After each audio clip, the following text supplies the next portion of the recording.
Kalau saya bilang saya mau laporin, bisa. Sangat-sangat bisa. Ya.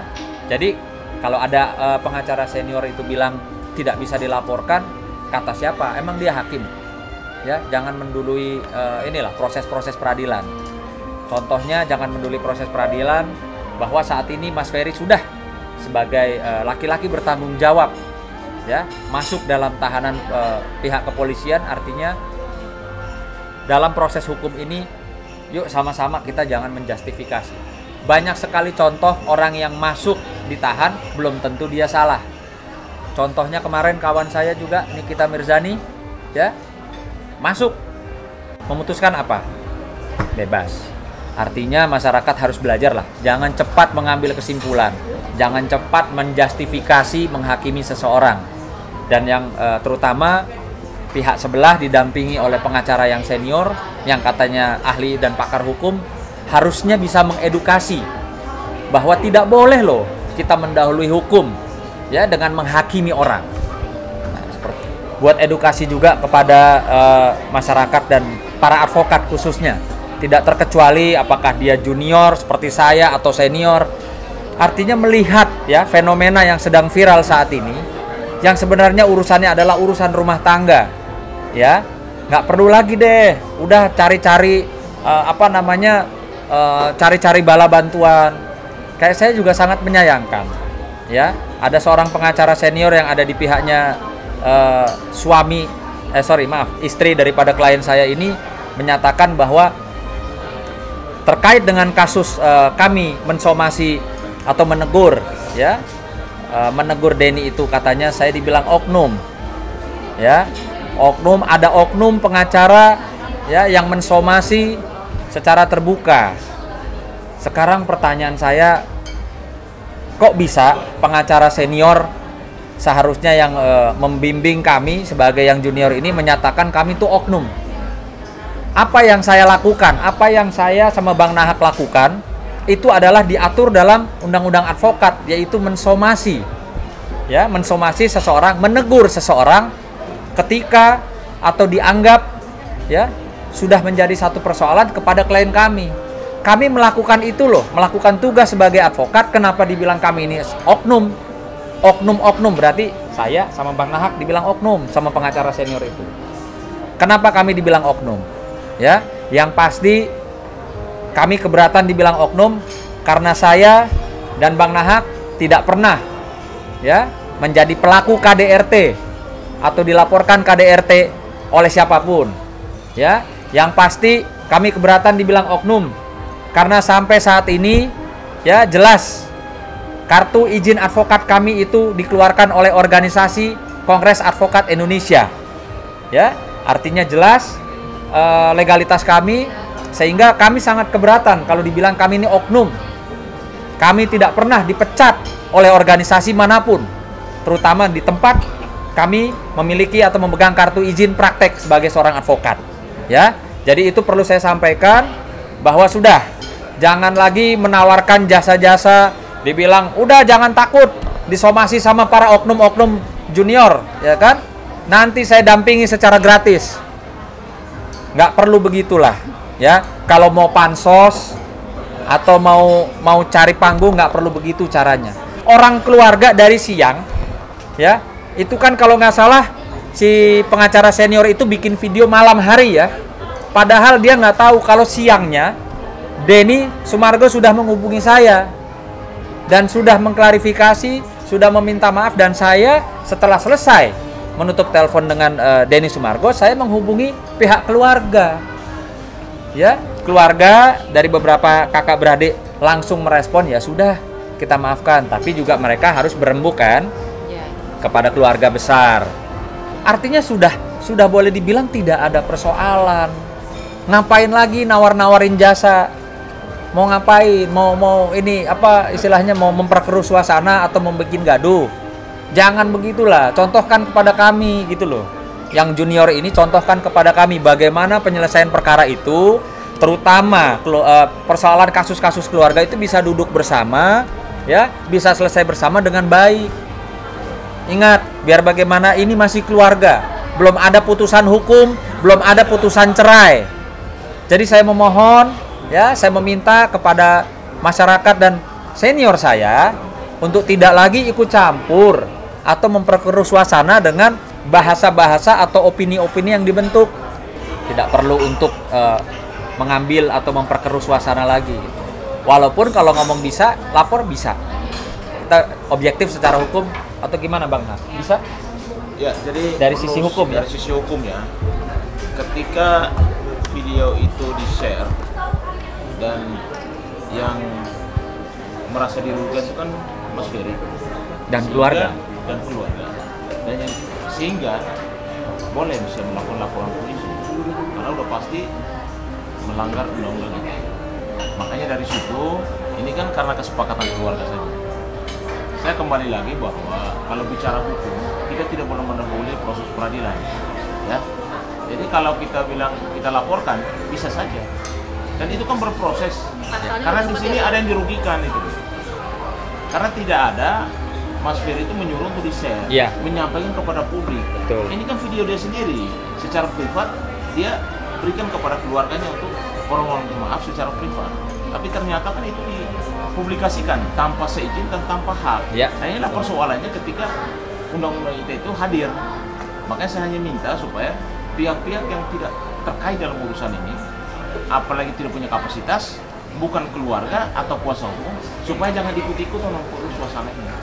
Dan keluarga dengan legowo sudah memaafkan, ya, baik dari anaknya Mbak Vena maupun dari Pak DS ya. Artinya urusan sudah selesai. Tidak ada lagi nanti masuk ada pihak yang menyatakan bahwa oh ini seperti ini dan ini. Tidak. Keluarga menyatakan bahwa tidak akan mengambil langkah upaya hukum baik pidana maupun perdata terhadap urusan karena urusan sudah selesai. Udah pasti mengikuti apa yang menjadi keputusan daripada keluarga. Jadi jangan pernah menjustifikasi orang dan jangan pernah mendahului proses peradilan. Karena kami kalau memang mengambil langkah hukum, udah pasti kami sudah tahu bahwa ini ranahnya itu ranah pidana undang-undang ITE. Saya memang minta izin sama Mas Denny. Saya bilang, Mas Denny, saya rekam ya pembicaraan kita untuk saya bisa perdengarkan kepada pihak keluarga. Oh iya, silakan Mas Sunan. Silakan. Artinya sebelum merekam saya sudah minta izin ya untuk supaya bisa diperdengarkan kepada keluarga. Sebentar. Bahas tentang apa yang dialami oleh ibunya Feral. Dia memperlihatkan video mamanya waktu di hotel dan video waktu Mas Ferry ngirim video ke dia minta maaf tanpa saya minta. Ya. Nah, tadi kita sama-sama dengar ya bahwa Mas Denny tidak meminta, tapi putra dari Mbak Vena yang memperlihatkan kepada Mas Denny, sehingga pada saat podcast tersebut terambillah gambarnya. Lalu di sini disampaikan juga permintaan maaf. Aku dengan senang hati sih minta maaf ke keluarganya ataupun ke Mas Ferry mengenai ada hal itu terjadi. Keren. Itu pasti. Mas, ini aku mau izin ya, Mas Denny, aku mau izin.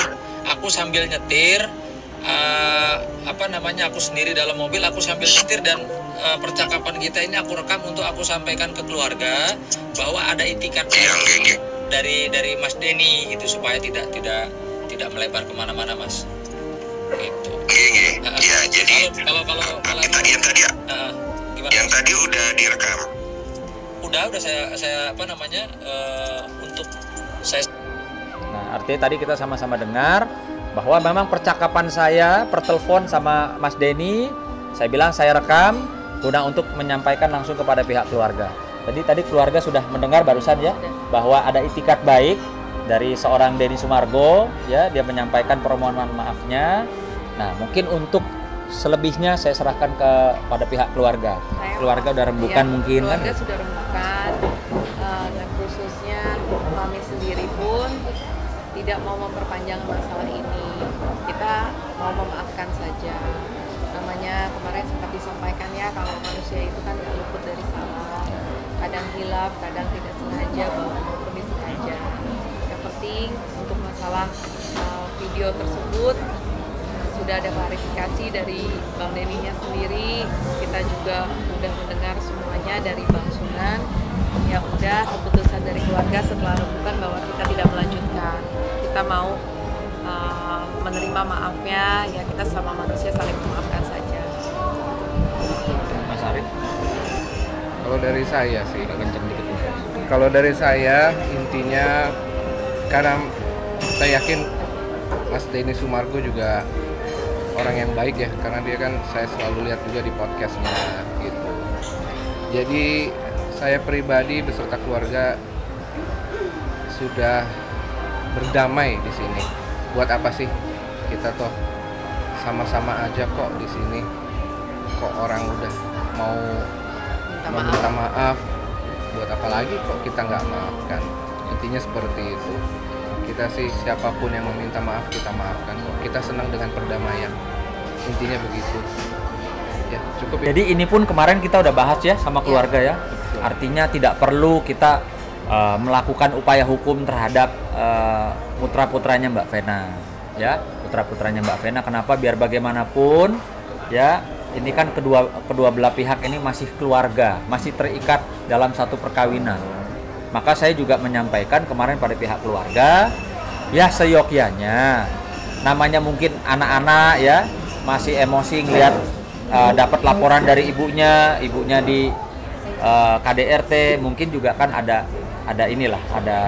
emosi yang meluap. Artinya ya kita sama-sama saja legowo ya, dewasa, tidak perlu memperkeruh suasana. Kebetulan saya jadi pengacara, walaupun masih junior ini, saya nggak suka kalau ada urusan rumah tangga, urusan keluarga saya perkeruh. Bisa ditanyakan dari awal sama Mas Ferry, sama keluarga besar Mas Ferry, ada nggak saya ingin memperkeruh suasana. Sangka buruk sedikit pun ya sama Feral sama Atala. Mereka itu kan anaknya Kak Vena, wajar-wajar aja kalau mereka itu emosi melihat Kak Vena keadaannya mungkin yang seperti diberitakan, mungkin hidungnya patah atau babak belur atau apapun itu. Yang penting kalau kita maunya awal kita pernah menjadi keluarga, kita harus berpisah ya bisa baik-baik. Udah sih itu aja. Aku nggak punya sangka buruk sama sekali sama Feral sama Atala. Mereka orang baik juga kok. Udah cukup sama aja. Jadi tidak menyangka ya kalau menanya.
Jadi jangan lupa untuk subscribe Cumi Cumi. Ditekan ya tombol lonceng merahnya.